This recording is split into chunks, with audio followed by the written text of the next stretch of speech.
Have you ever wondered why cancer is so prevalent in our modern society? It's a question that lingers in our minds as we navigate through a world where cancer has become a household word. Over the past few decades, the incidence of cancer has seen a significant rise. It's a disease that doesn't discriminate, affecting people of all ages, races, and genders. Let's take a moment to understand what cancer is. In simple terms, cancer is a disease characterized by the uncontrolled growth and spread of abnormal cells. It's not just one disease, but a collection of over 100 different types, each with its own set of characteristics and potential causes. Among these, some types are more common than others. Take breast cancer, for instance, a type that many of us are familiar with. It's the most common cancer among women worldwide. Then there's lung cancer, the leading cause of cancer-related deaths for both men and women. Prostate cancer, another common type, primarily affects men, typically as they get older. And let's not forget colon cancer, which is the third most common cancer diagnosed in both men and women. Each type of cancer has its own unique set of risk factors, some of which are within our control, while others are not. These risk factors can range from genetic predispositions to lifestyle choices and environmental exposures. Understanding these risk factors is the first step towards prevention. The increase in cancer incidence is not just a statistic, it's a call to action for all of us.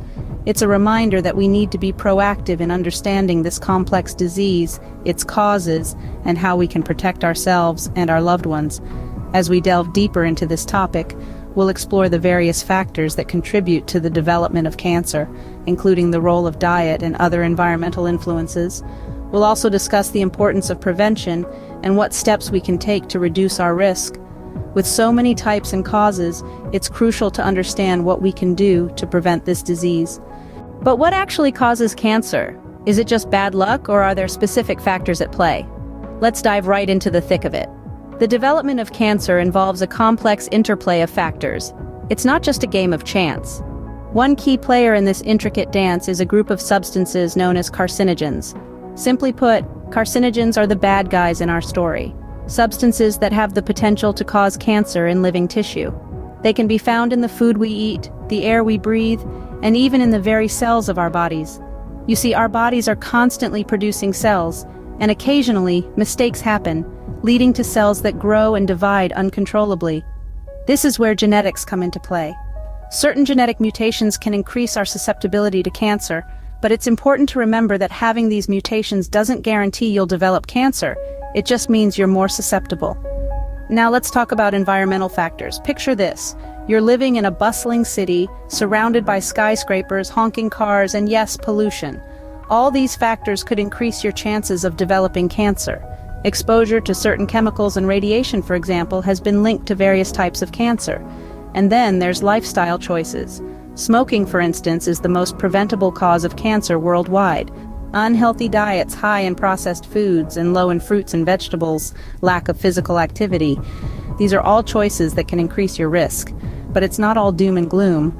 Understanding these causes empowers us to make informed decisions about our health. By choosing to quit smoking, eating a balanced diet, exercising regularly, and being mindful of our environment, we can significantly reduce our risk of developing cancer. So the answer to our initial question, it's not just bad luck.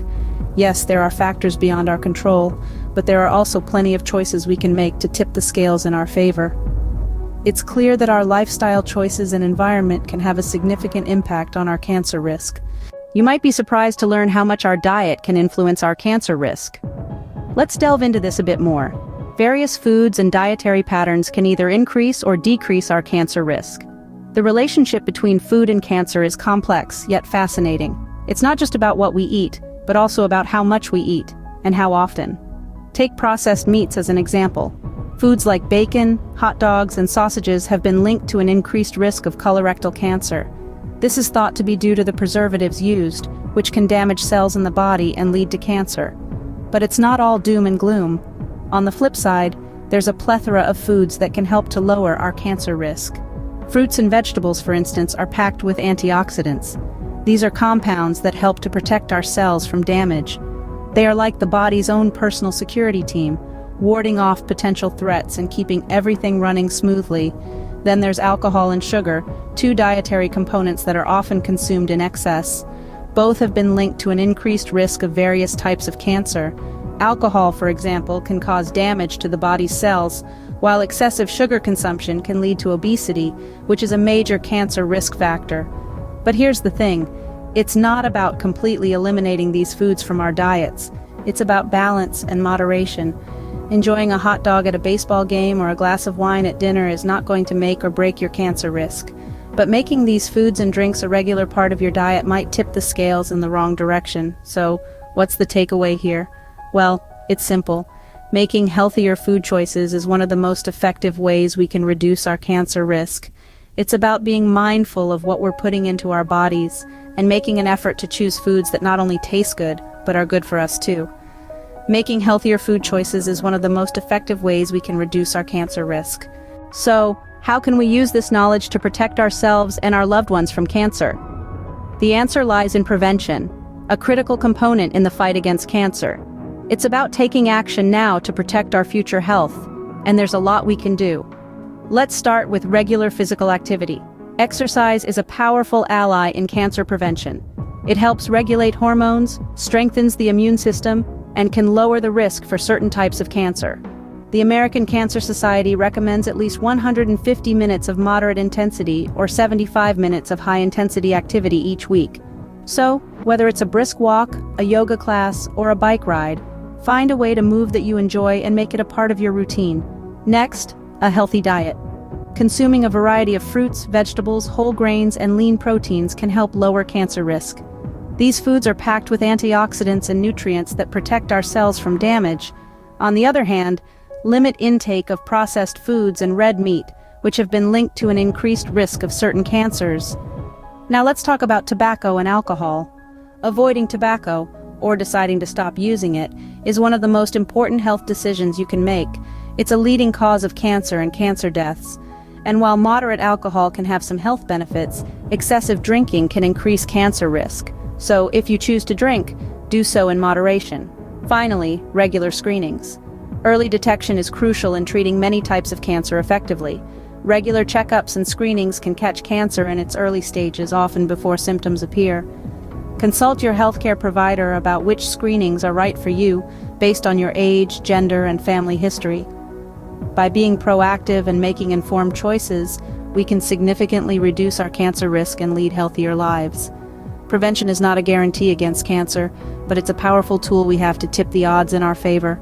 Let's use it. In conclusion, cancer is a complex disease with many causes, but that doesn't mean we're helpless. We've covered how prevalent it is, the various causes including diet and environmental factors, and the crucial role of prevention. It's clear that awareness and proactive measures are vital in cancer control. We can't change our genetic makeup, but we can certainly influence our lifestyle choices.